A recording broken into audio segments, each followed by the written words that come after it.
Now our interview with former professor Michael Rectenwald. What I want to start with is talking about the fact that you're a former Marxist. Is that really true? Oh yeah, it's true. Absolutely true. So this reminds me of the David Horowitz story, and we actually interviewed him a couple months ago. I loved his book about his path, and on this show we've covered a lot of different subjects, but one of them is what's going on in our universities, not to mention our K through 12 schools, and this Marxist ideology that's out there. But to some extent, I have trouble believing it. It's like I say it, I hear it, but it's great to talk to somebody who you're saying truly was a Marxist. So first, right, can you just tell us a little about that and convince us that you're not making that up just for effect? Okay, well, I was what I called a left communist. That is, I believed in the revolution, but I was not happy about the Bolshevik revolution, which I believed that the workers could take over the means of production, and then the state would be coterminous with the people, and as such would disappear. And so that's called left communism. And so I am a Marxist, an Orthodox. I was a Marxist, an Orthodox Marxist. And I wrote for numerous Marxist publications, published articles on all kinds of topics, economics, political economy, of course, but also on the singularity and Marxism. I wrote about Marxism and identity politics. I wrote a lot of stuff on Marxism, and I was a true believer. I tried to join a Trotskyist sect, but they wouldn't have me. They said I was too bourgeois. So I'm happy about that, because who knows how long I would have been stuck and mouthing a decrepit, defunct line, a political line, and then ended up, knowing that it's crazy in the end. So you were a Marxist while at what, NYU? While at NYU, that's right. And how unique was it to be a Marxist at NYU? Not at all. It was very common. In fact, it was just another flavor of leftism that you could be. And there are many flavors of leftism, and you could be just about any one of them without a problem.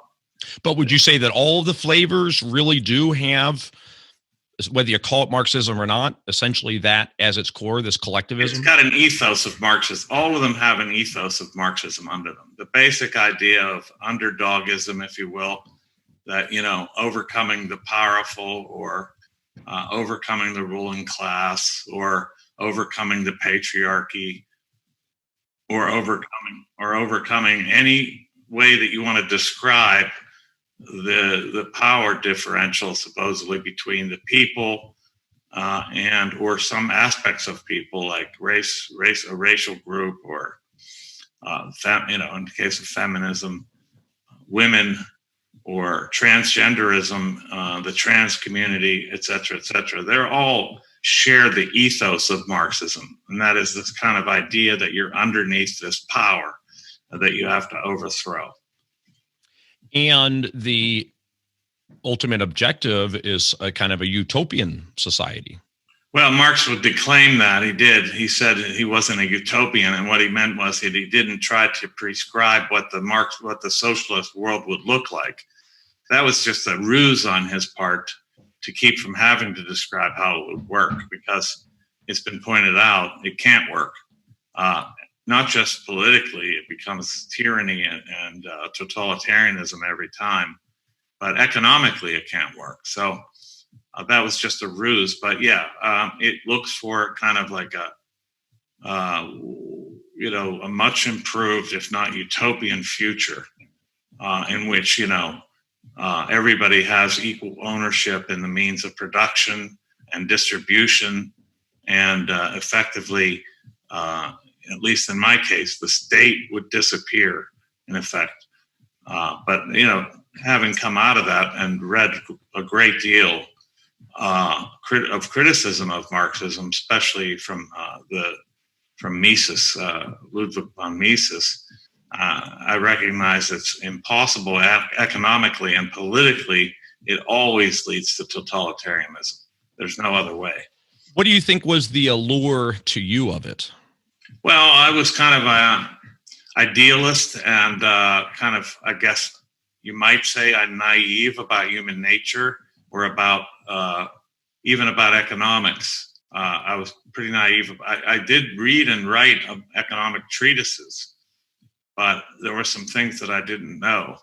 But I would say the allure is just like this notion that we can have a vastly improved world, and that we wouldn't live in this competitive society. Now, I recognize competition now is actually the key to freedom, and that individual rights and autonomy are the key to freedom, and there are no other kind of rights.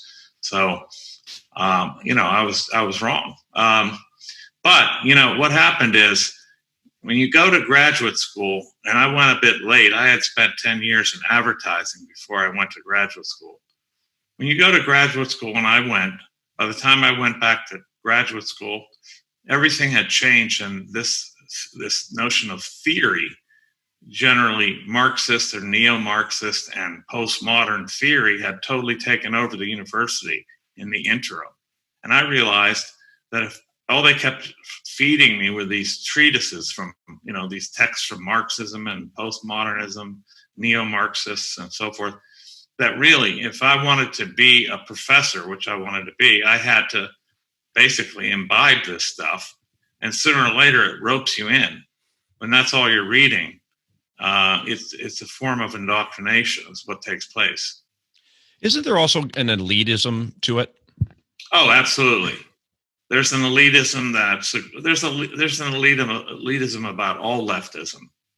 All leftism. Which seems contradictory because they're talking about everybody being the same and us all Everybody working together. Equal. Right. So how do you explain that dichotomy? Well, they're the only ones who know this. They're the only ones who have the right moral and ethical system. They're the only ones that are intellectually smart enough to understand the class structure or the patriarchy or what have you, or white privilege and so on and so forth. So there's an intellectual arrogance about it, an intellectual elitism, and a moral superiority that comes along with it. Yeah, it makes the moral superiority in particular, it makes them feel good about themselves. Absolutely. That even though they're among the elite, right, they nonetheless care about the little guy. Right. That's right. I didn't think I was in the elite when I was a professor at NYU. I thought I was part of the working class struggling for working class emancipation. But, that's completely absurd. I mean, I had, I was an NYU professor, and, I hardly had the kind of working class life that Marx was talking about, that Marx had claimed was just a miserable life, right? With no control over your time and being robbed at the point of production and all this. So, yeah. There's elitism. The elitism comes with intellectual superiority and moral superiority, the sense of it. And they generally think that the general population is kind of dumb and needs to be taken care of. They need to be They think they're duped, generally, that they're duped by ideology or something like that. The irony there is that the Marxists are duped by ideology. They're the ones that are under ideological indoctrination, they're living in an ideological framework that was imposed on them. They don't realize that it's actually something they learned and that was actually imbibed, and that has really distorted their worldview and also makes them feel like an underdog no matter what circumstances they're in. That leftism has an underdogism about it. They always believe that they're the weaker party. And even though today, with authoritarian leftism ruling everything, they still believe that they're the underdogs and that they're in the weaker party. It's unbelievable. And what does it mean for the students graduating from NYU? Well, I mean, I never taught, I never tried to indoctrinate students. I should say that right away. I never tried to foist a political ideology on people, on students. I always thought that was the wrong thing to do in the classroom, that I kept my ideological frame out of it. In fact, I challenged my own ideological frame by introducing readings completely at odds with it. And I let the students think for themselves what they thought about different arguments about different topics. And I never imposed that. But it is being imposed by many professors. Their particular political framework or ideology is being imposed on the students. So they come out of there basically woke, if you will, which means that, they believe that Western white men are the evil of the world. Western civilization is the poor, and the only perpetrators of political or other crimes that have ever taken place were done by the Western, European, and American civilization. It's just unbelievable. They have a very cartoon version of history. So is there any moment you can point to that caused your conversion? Well, the beginning of it was when I started to criticize the social justice warriors on campus and the kind of institutional adoption of social justice ideas and policies when they instituted a bias reporting hotline on campus, and when trigger warnings and safe spaces and shutting down speakers who came from outside and not letting them speak. When all this it all came together in the fall of 2016. And then after I criticized these ideas, I was attacked savagely by leftists, both in the university and outside of it. And then I realized what kind of totalitarians these people were. And then I said, I don't want anything to do with these people. I want nothing to do with the left ever. And so my conversion was political first. And then it became economic when I started to read more deeply. And what ultimately led to your departure from NYU?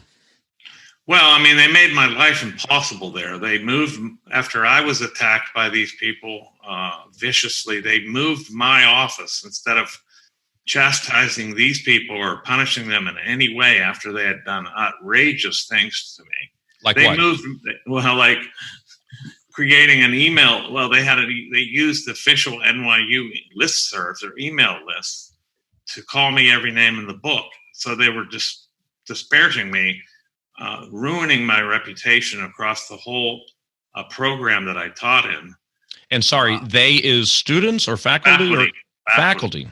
Faculty writing these emails calling me fascist, racist, Nazi, white supremacist, just unbelievable. So, and you have to understand that I was in a department without tenure. You had to be renewed every so many years. For me, I was on a 5-year contract.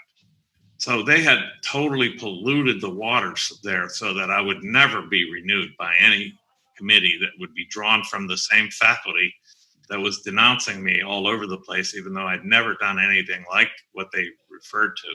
You know better than you must know now, and so many people do, that these names mean nothing. Anything is racist. I never said a racist thing publicly in my life. So it was complete. Then they moved my office to the Russian department, which was an irony I liked. They basically pushed me into my own personal gulag, as I like to say.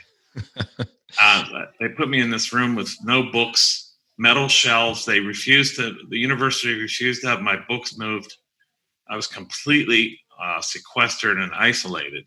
So that means that it wasn't just the faculty, the administration played a role in this? Was totally behind it as well.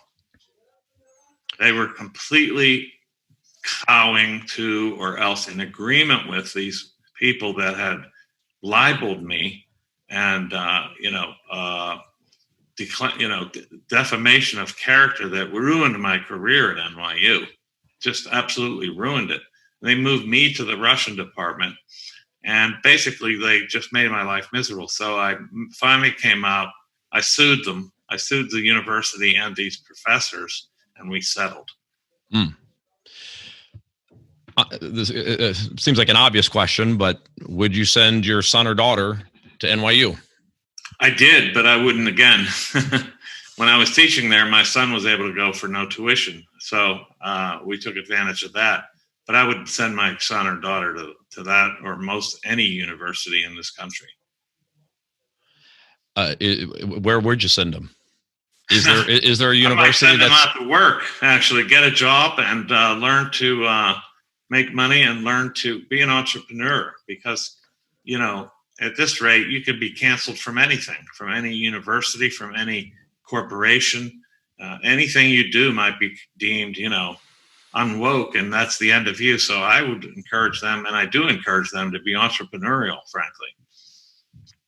So now let's talk a little bit about some of your writings since your conversion, if you can call it that, and things that we're seeing today, as far as, where is this country on the march toward this collectivism, totalitarian, utopian, socialist dream? Well, it's, as I predicted, it wasn't going to stay in the university. And this is obviously well past the borders of the university. This is now everywhere, right? So we're living in like this sort of, first of all, with the COVID crisis, this sort of before the COVID crisis, we were dealing with cancel culture.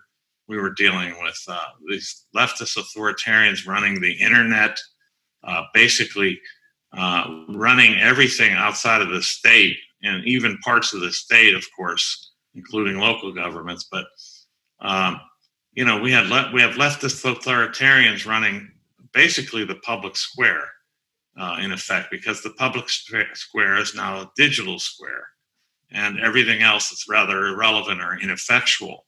So that's where we were. And then with COVID, which I anticipated when the virus was announced, that it would be a move. It would allow or provide a pretext for the state and the leftist authoritarians to even up their game and to create lockdowns and universal masking and closing down of businesses and the whole nine yards, and maybe even the mandating of a universal vaccine, which is possible, I think. If it's not going to be issued by the state, it'll be issued by corporations, such that you can't go anywhere or do anything unless you're vaccinated, maybe. That's the prospect, I think, is on the horizon, not too far. So we're under leftist authoritarianism in the whole country now, in every respect. Mm-hmm. Well, yeah, I mean, certainly they've gotten the universities, they've gotten the media, I presume you would say, mainstream. Oh, yes, the media as well. Social media, big tech, we definitely want to talk about that. And then also the big cities, because even though you've got a Republican Senate and a Democrat House and Trump was president, et cetera, but if you look at the big cities, that's where most of the population is. And not to mention California, which, the legislature is over 75% Democrat. I mean, it's a total monopoly here in California. Yeah.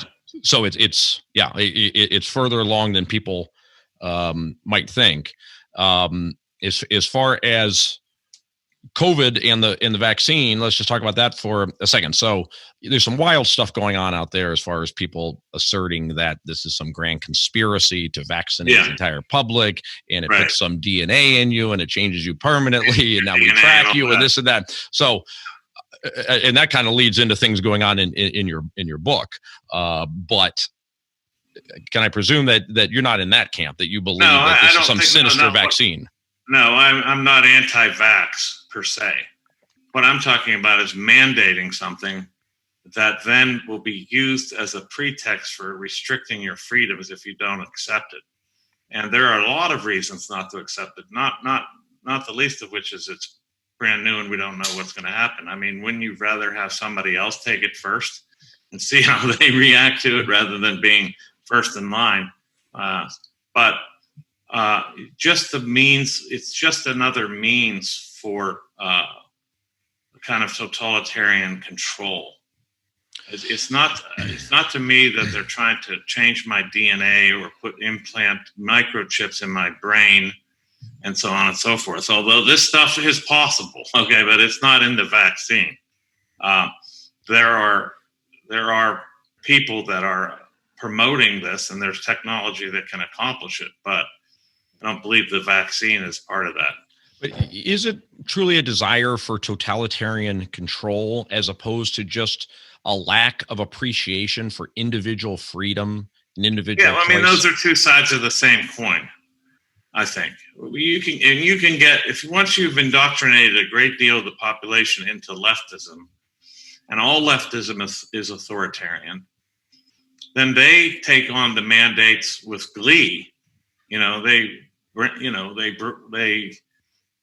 don the mask with pride and virtue, and they also like to comply, and they like to make others comply. They're little authoritarians running around. I'm sure you've encountered some, right? LA. And of course, and very demeaning to people and belittling and look down upon people who dare suggest that their individual freedom is at stake when it comes to taking the vaccine or wearing the mask. Right.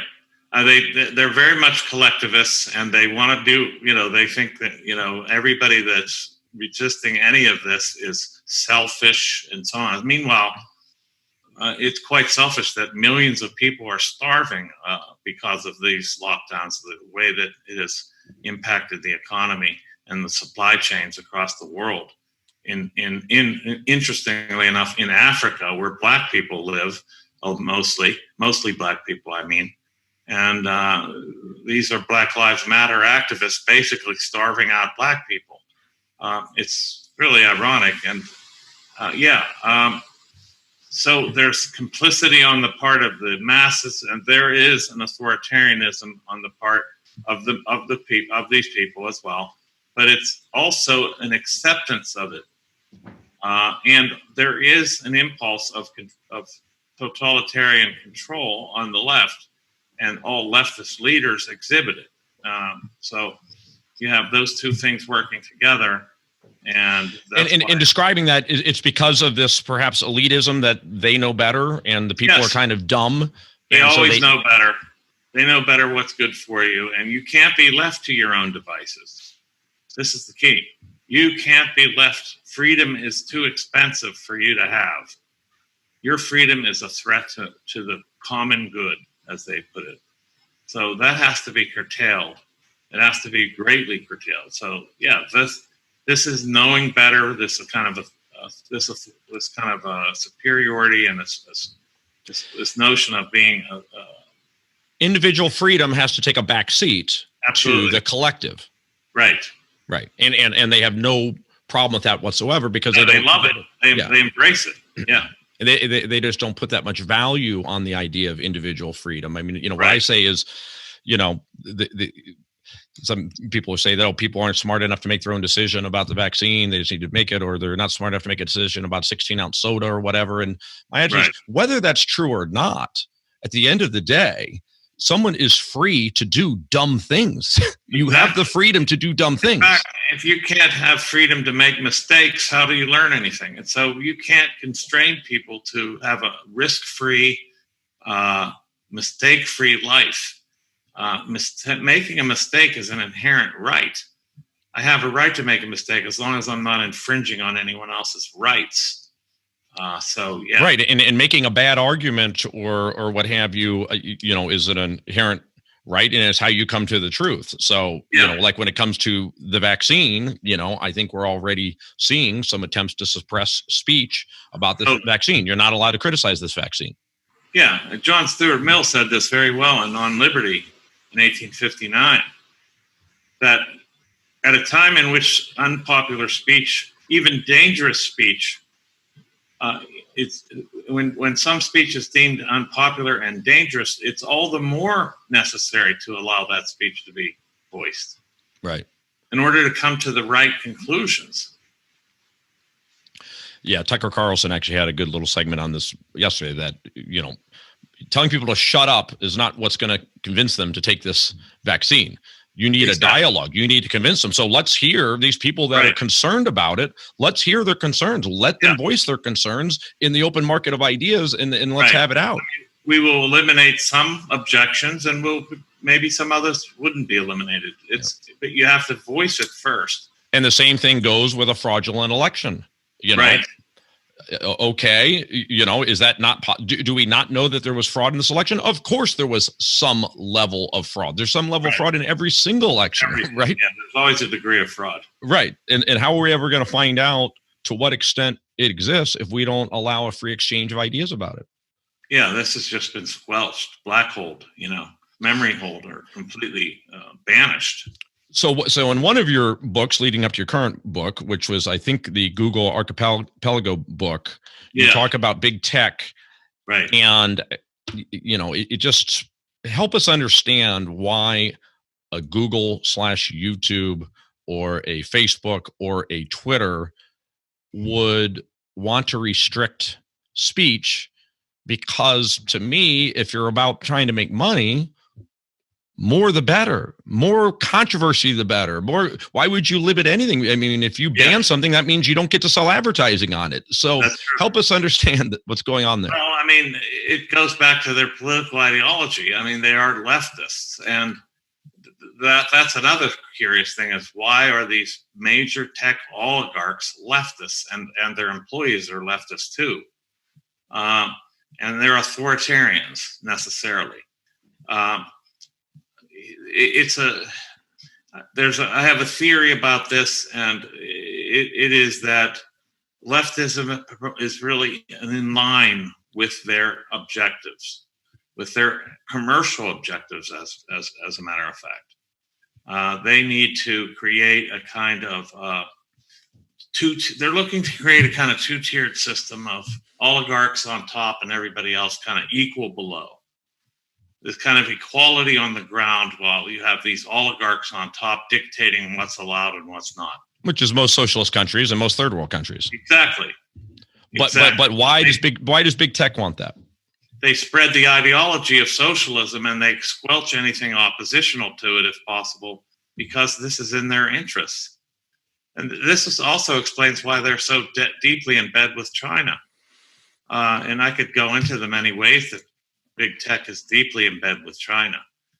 They share a political and socioeconomic model, and that is very similar to that in China. They want this kind of state-controlled monopolies or semi-monopolies on top, with equality for the masses and a kind of reduced expectations for everybody.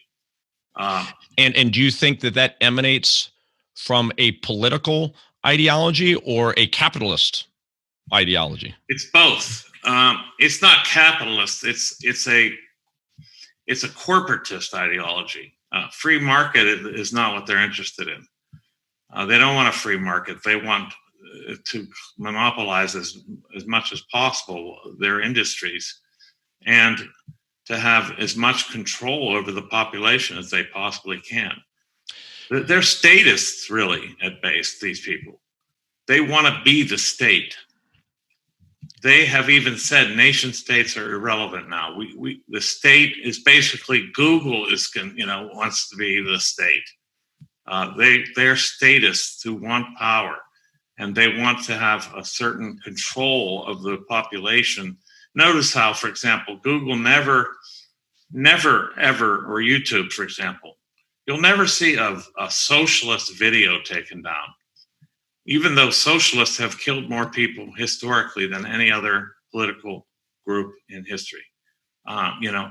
They've committed more political crimes and killed more political people for political purposes than any other political ideology on the face of the earth. Yet, they're never censored, they're never taken down, they're never even chided, you could be a Maoist and promote Maoism. Of course, Mao killed 60 million people, but that's never but you can't possibly say anything about supremacism or be a supremacist, even though 4 times more people have been killed in the name of equality than have been killed in the name of supremacy. And yet only supremacist ideas are disallowed. So big tech primarily grew out of the San Francisco Bay Area and the Seattle area. Right. if it had instead grown out of Texas, Dallas, Texas, or Houston, Texas, do you think it would have been different? That's a good question. That goes to the question: is big tech leftist just because the people who work there and run it are leftists? I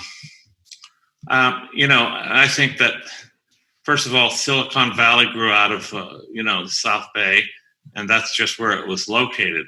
There's a lot of reasons for that, and I've looked into the history of Silicon Valley. It just so happens that there were other technologies that were developed out there, in and around Stanford, that just made Silicon Valley the right place for this to happen. Then it just so happens that the people in those regions are generally leftists, although not in the South Bay, as you probably know.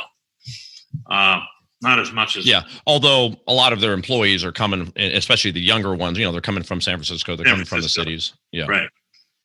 So I don't think it's a sufficient explanation to suggest that they're only leftist because leftists work there and therefore their ideology is leftist.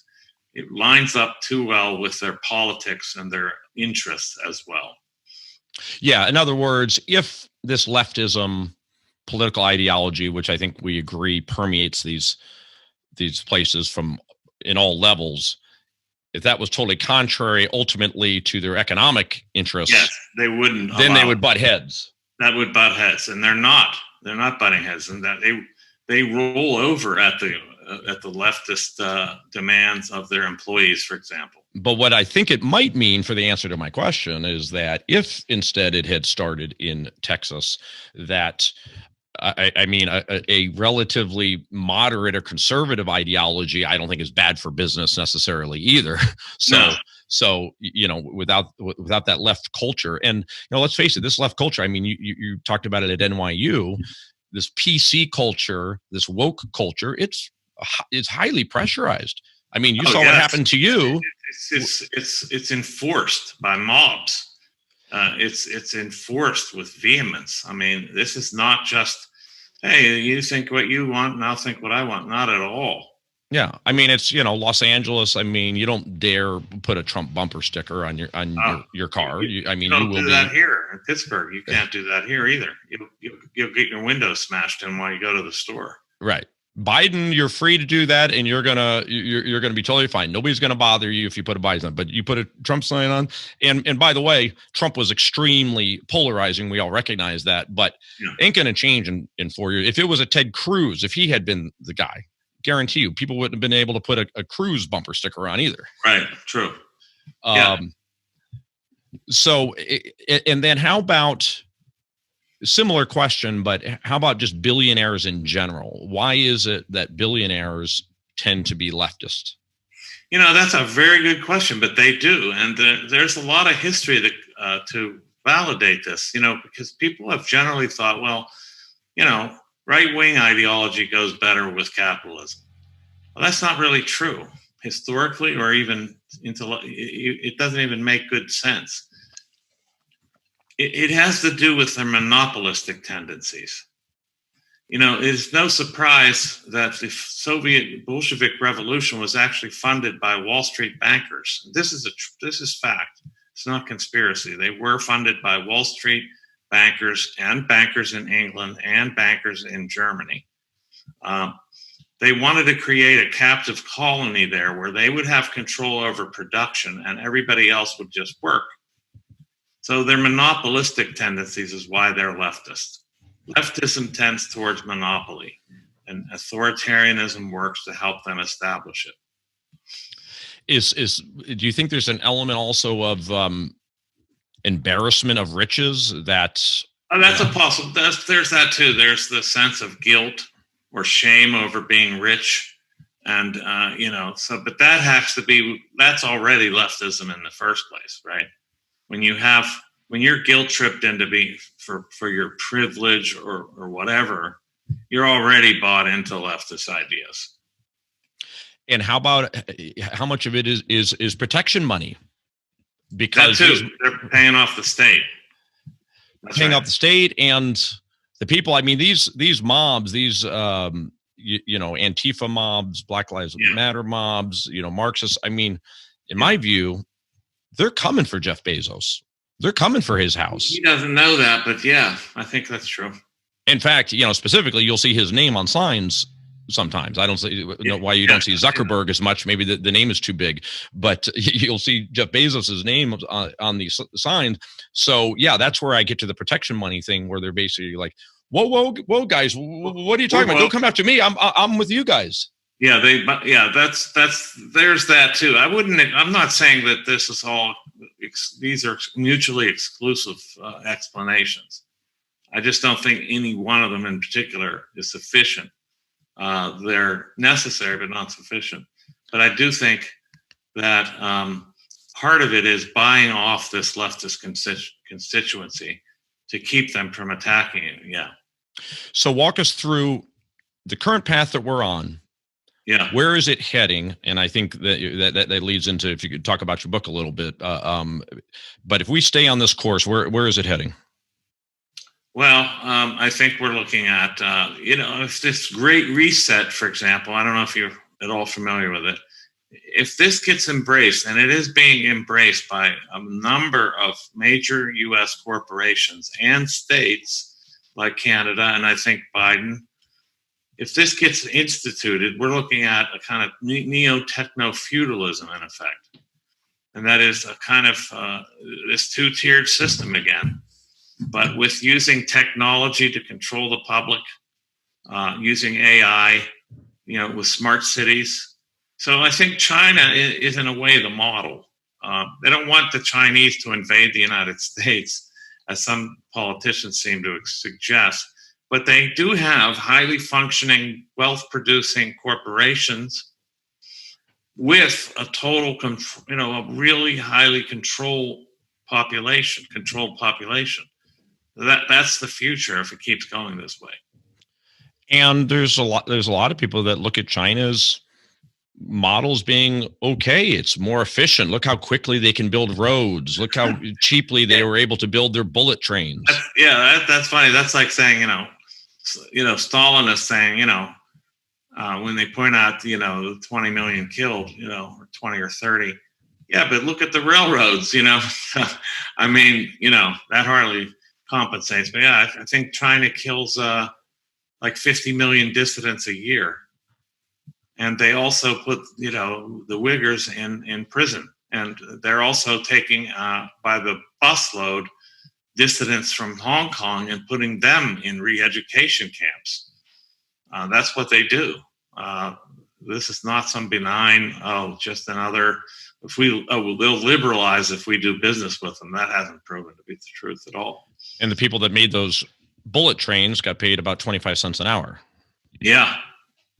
What concerns me is it seemed like we were on a path of a wake-up call for Americans about China and the risk of China and so on, because we were asleep. We were enjoying all the cheap stuff coming out of there.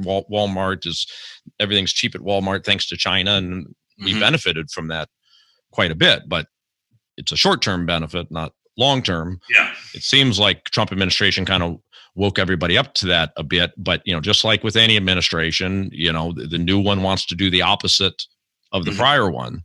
Right. So it's really scary what this new administration is likely to do regarding China. Yeah, it's very alarming, especially since, it looks like his family has been in bed with them.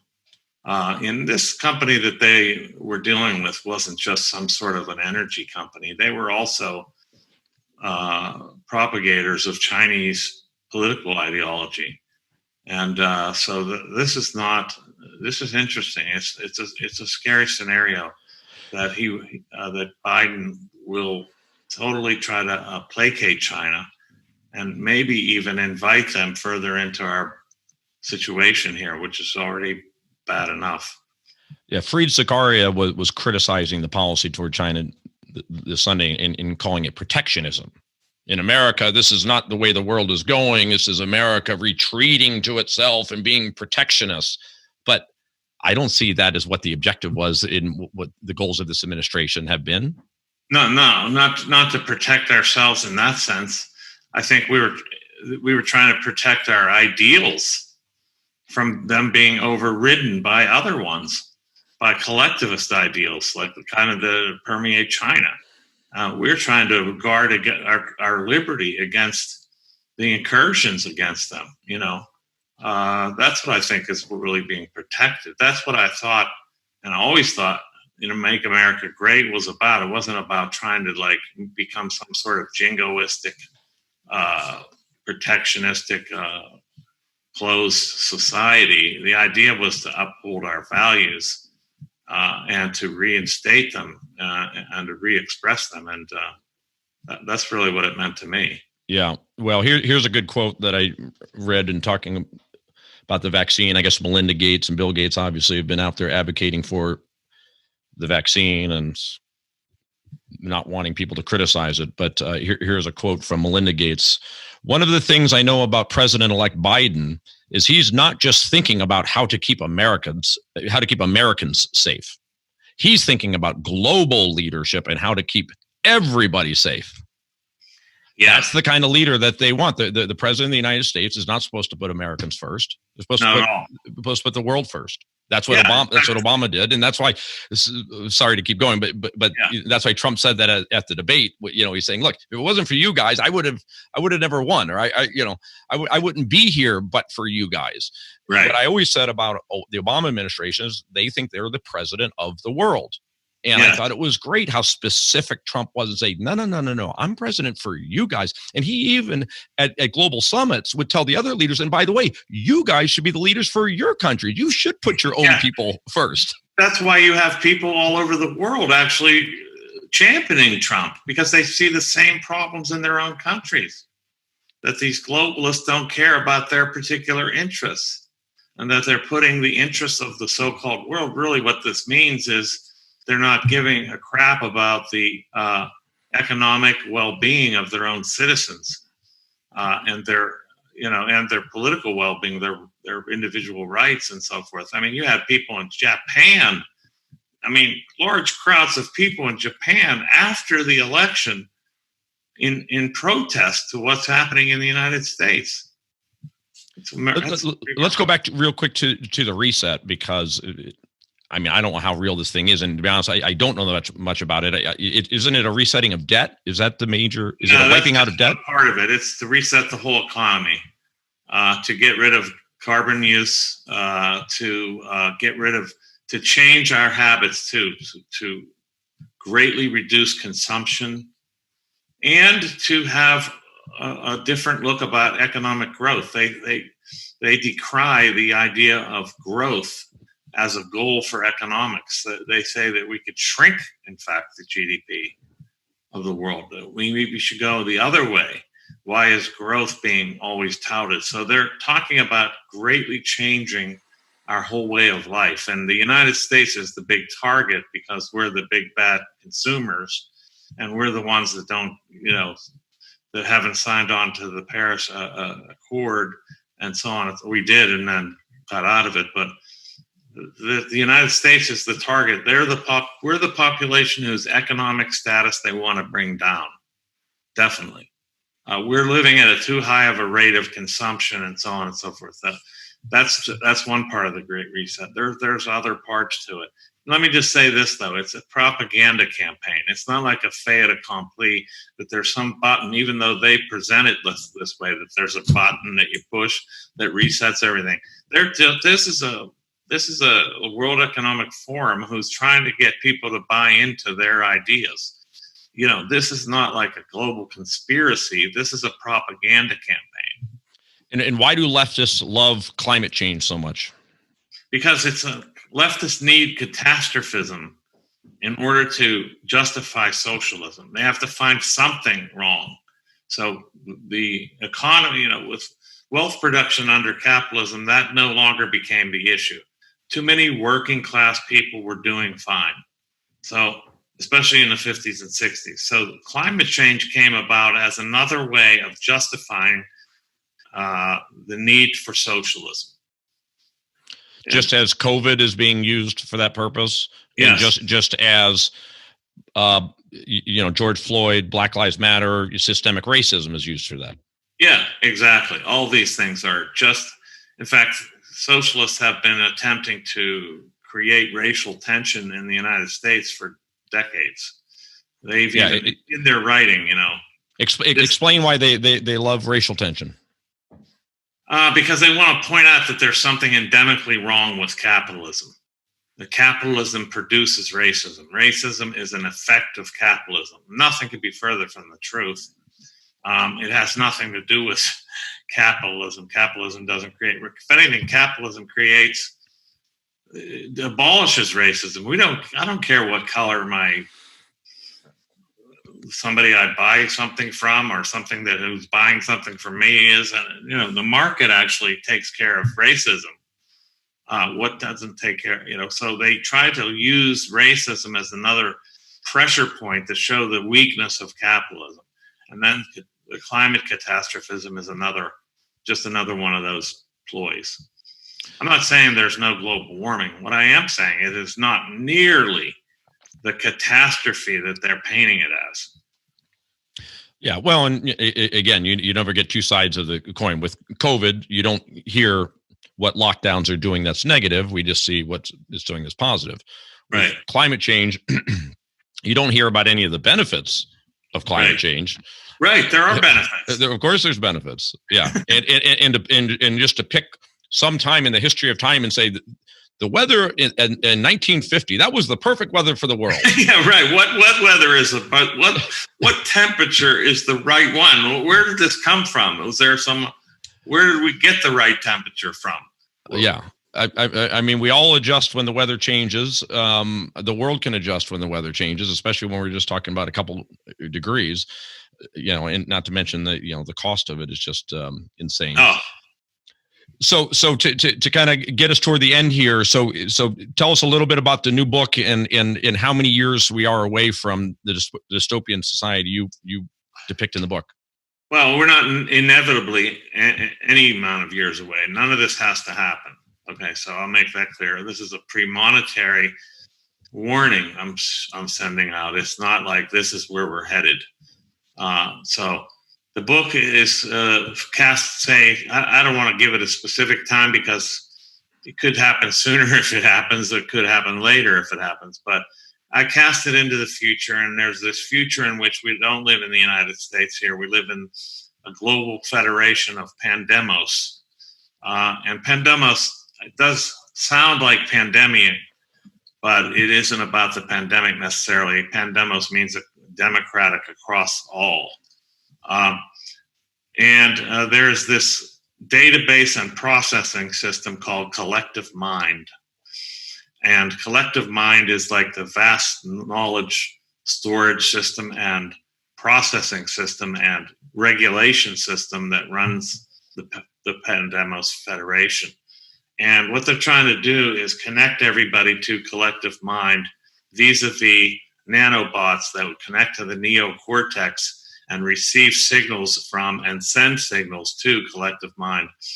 There's a group, especially led by one character, who are deviationists. They're called thought deviationists because they're trying to resist getting the virus, which is what they call the nanobots. They're not telling people that's what the virus is, but that's what it is. And they're trying to resist the virus. And the vaccine that they're trying to administer is not a vaccine against the virus. It's actually a vaccine that actually facilitates and amplifies the effects of the virus. So these people are called thought deviationists, vaccine resistors, and in his case, banned researchers. And so they form a network to try to subvert this system. Mm-hmm. And again, it's not something that you're saying is something that's going on today. It's not something going on with this vaccine. No.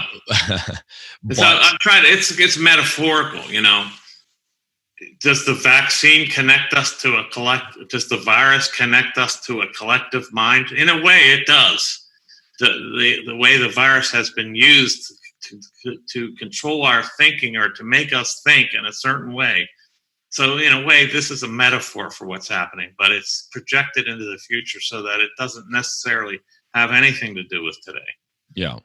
Well, and I know your book has been compared to Orwell's 1984 in the same sense that was projecting into the future. And now we sit here today and we see a lot of what Orwell had in that book happening. Right. In fact, you've heard people call this COVID 1984.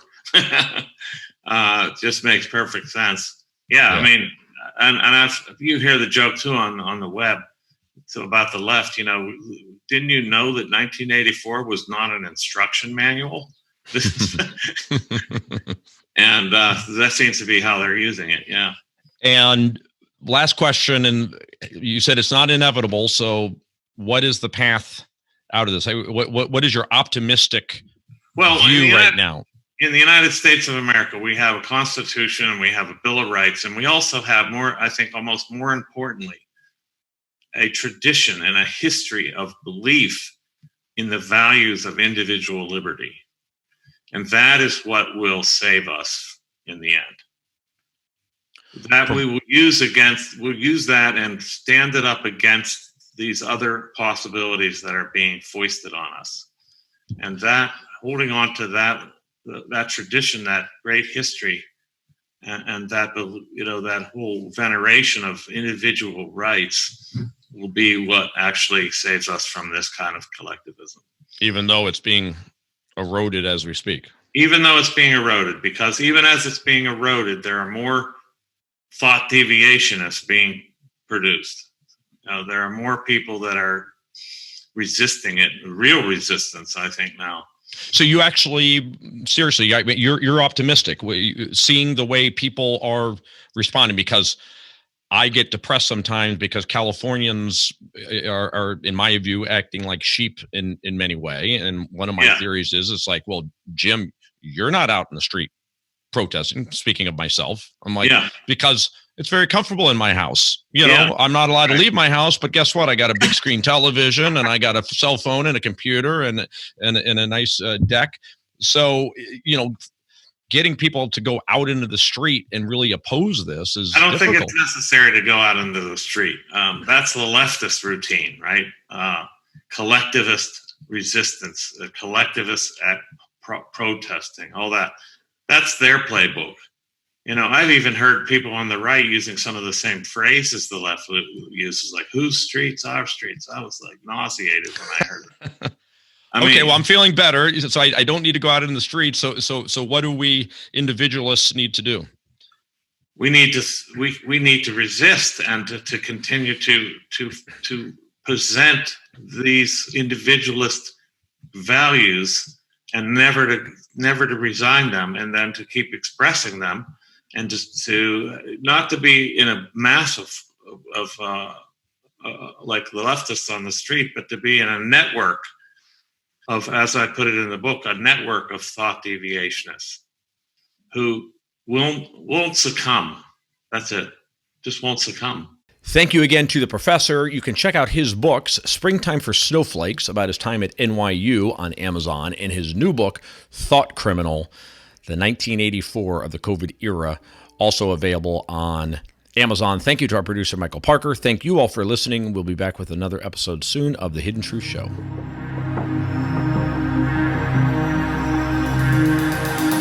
Thank you for listening to The Hidden Truth Show with Jim Breslow.